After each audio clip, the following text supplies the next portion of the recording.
The third son of the household, Yeonshin, moved with deadly grace, leaving the bald attacker crumpled on the ground in a heap. Yet, just as Yeonshin turned away, the bald man, driven by fury and desperation, rose once more. With bloodshot eyes and a roar of anger, he launched himself at Yeonshin, determined to strike back. But Yeonshin was faster, far too fast for the man's rage to catch up. With a swift motion, Yeonshin unsheathed his sword.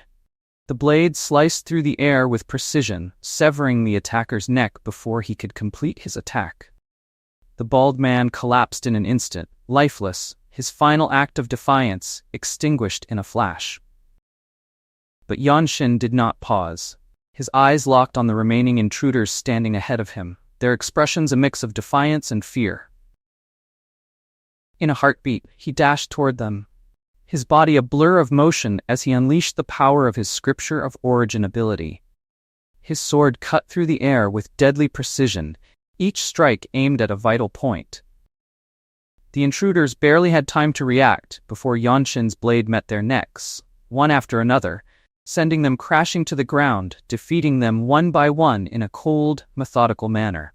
Though outnumbered, Yeonshin proved his superiority over the intruders. His blade moved faster than their bodies could react. His technique flawless, his purpose unshakable. They tried to resist, tried to stop the onslaught, but it was futile. Yeonshin cut them down with the same precision and deadly force, eliminating them all, leaving no opponent standing in his wake. As Yeonshin swiftly neutralized the intruders within the manor, he took a brief moment to reflect on his recent actions. It was his first time wielding the delightful sword, yet the flow of the technique had come to him with surprising ease. The clarity of its purpose, the sharpness of its execution, all made sense now. His contemplation was abruptly interrupted by a voice that cut through the air. Another group approached, their presence commanding attention.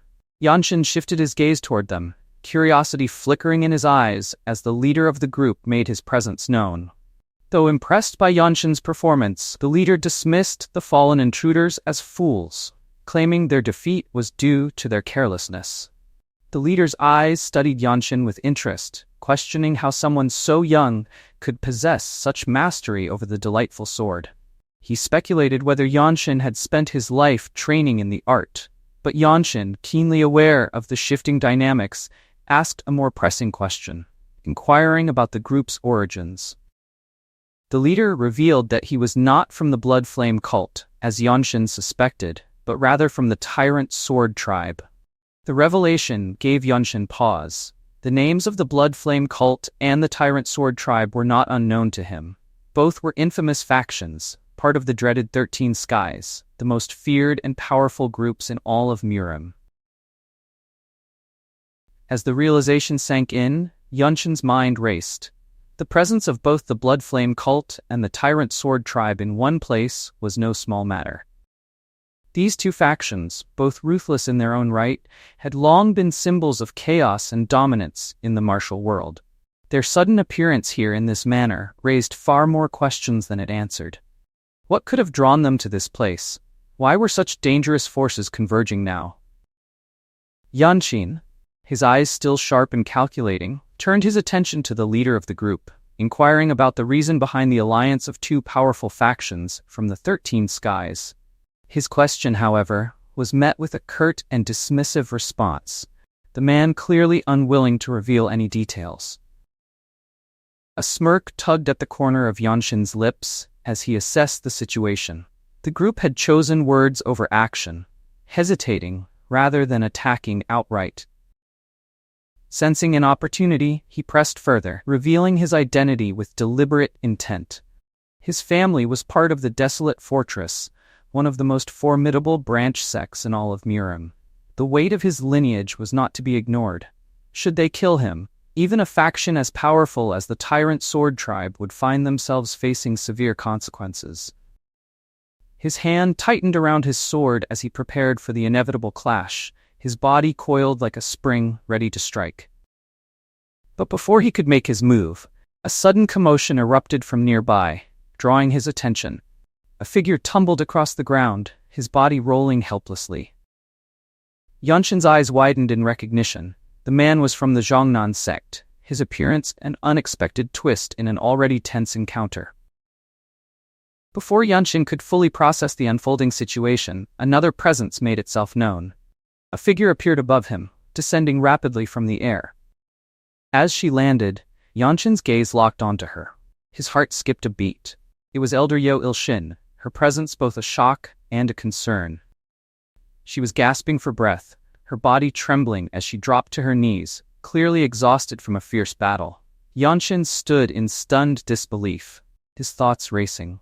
Elder Yeonshin, renowned as the deity of the sword, was a figure of immense power and grace. Yet here she was, kneeling in disarray, her strength seemingly shattered. The mere thought of someone being able to bring her to such a state filled him with dread.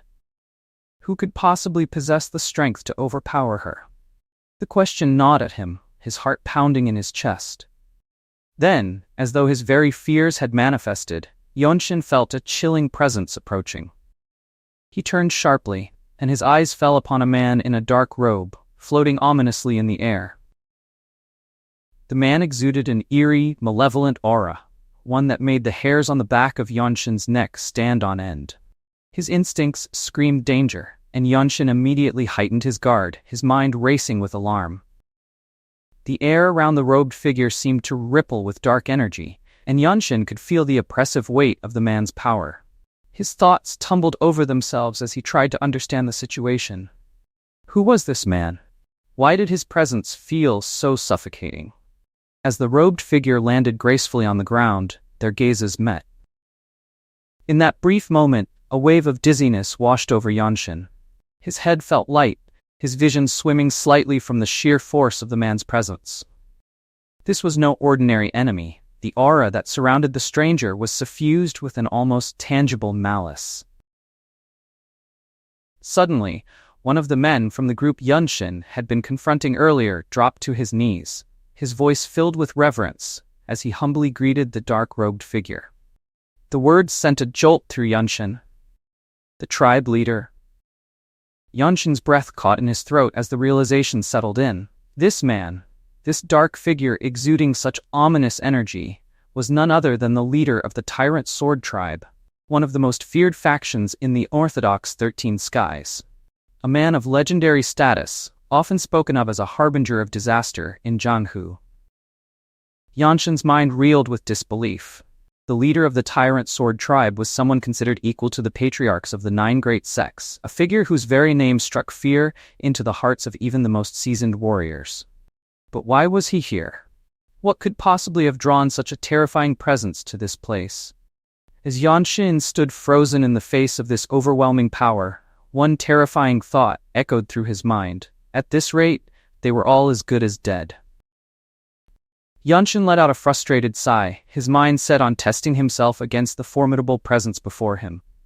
Sword in hand, he dashed toward the kneeling subordinates of the Tyrant Sword Tribe leader. His movements were swift and precise. With a single calculated strike, Yeonshin plunged his sword into the chest of one of the men, eliminating him instantly. The force of the attack was as efficient as it was bold. Leaving his sword embedded in the lifeless body, Yeonshin turned his gaze toward the Tyrant Sword Tribe leader. His voice cut through the tension, daring and unwavering as he challenged the powerful figure. His actions spoke volumes, an audacious declaration of defiance. He questioned whether even the tribe leader could kill him after witnessing such an open affront against his subordinate.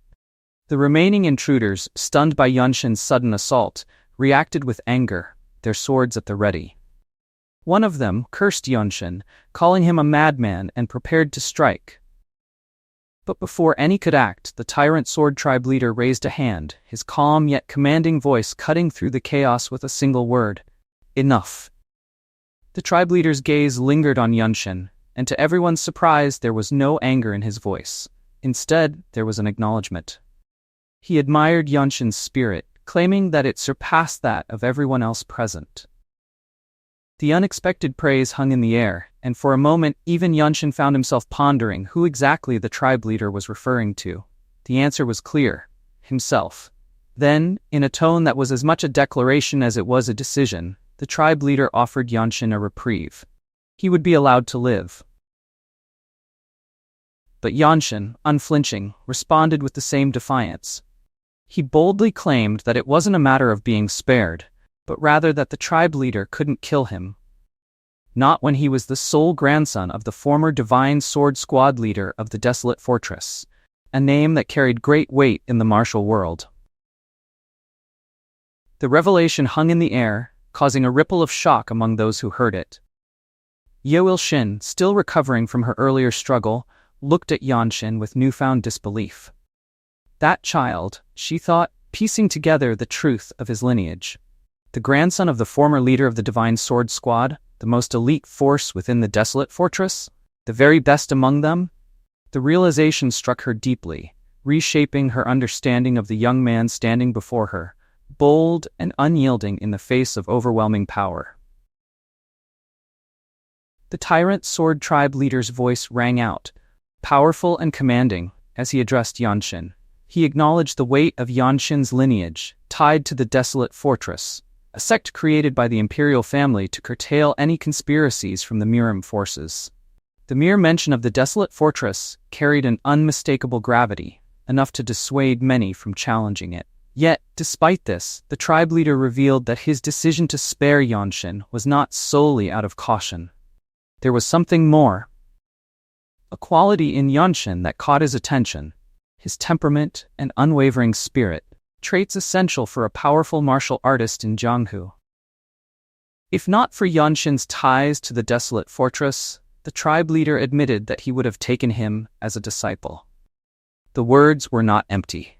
They carried the weight of genuine admiration, a rare acknowledgement from someone of such fearsome standing. With a deliberate motion, the tribe leader drove his sword into the ground, a gesture of finality, before offering Yeonshin a choice. He would be granted one day to leave, and the land upon which they stood would be forbidden to any other sects or clans. The command was clear, and his authority over the region was undeniable. After a moment, the Tyrant Sword Tribe leader turned his back, signaling the end of their encounter. His imposing figure, along with his subordinates, began to depart, their presence slowly receding from the manor. Yet, as he walked away, he left Yeonshin with one final declaration: a challenge. Should Yeonshin ever desire revenge, the tribe leader would be open to a duel, a future confrontation hanging in the air like a distant storm. Yeonshin stood still, his gaze fixed on the retreating figures. His expression remained calm, but there was a sharp intensity in his eyes. The encounter had left its mark, not in the form of wounds or physical defeat, but in the stirring of something deeper, a new goal. His silence spoke volumes, reflecting his internal resolve. As the Tyrant Sword Tribe leader disappeared into the distance, Yeonshin's thoughts focused on his martial journey. He didn't need to respond. The challenge had been accepted in his heart, setting a new milestone for his future progress.